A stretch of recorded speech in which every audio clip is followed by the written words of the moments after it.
Feldir was the spirit of fall, a warm, quiet person with a kind smile. His hands were soft and gentle.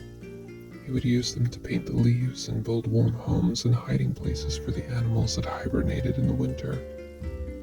Whenever the fall began, Feldir's eyes would both still be bright green, and as the leaves would change color, so would the irises of his eyes. First one side became faded, then hazel, then brown, and then the other. His hair was bright red, wild and unkempt. His skin was soft and dark, with golden freckles and veins that sparkled in the faint sunlight. When he wasn't working, Feldir would spend his time with Joy, the child of the sun and summer itself.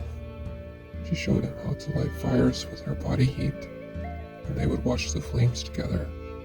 When the fire had died out, they'd watch the stars. And when the sun came up, they'd watch the world shift and change, and Feldir would try, as every year, not to notice how Joy became a little bit colder and a little less radiant than she was when they had first met at the end of summer. When she was still energetic enough, they would climb trees together and watch the sun set while sitting between the branches.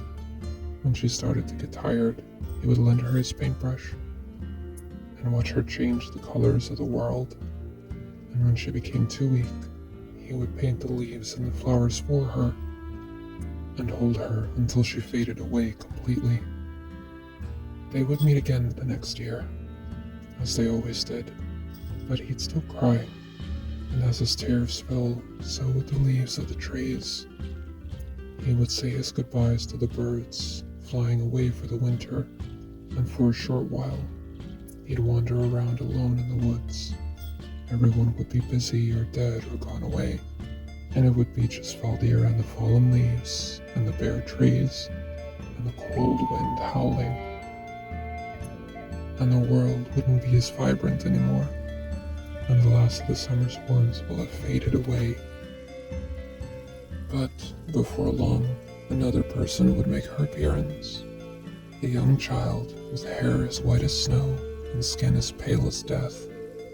At first, she was afraid of Feldir, but as the years went by and she saw him helping the animals and just being alone, touching the trees and mourning his losses, she no longer saw him as a threat.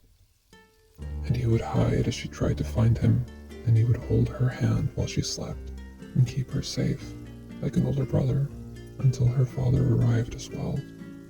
He was the final sign that fall was over and that the winter had begun, and he would give Feldir a nod of approval and of thanks before laying his body down beneath a tree next to where he had put a tombstone for Joy.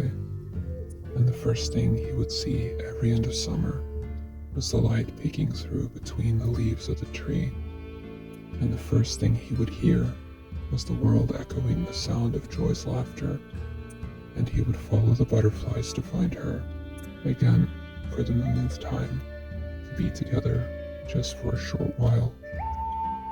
And that is the story of Feldir, the spirit of fall. Thank you for listening and watching.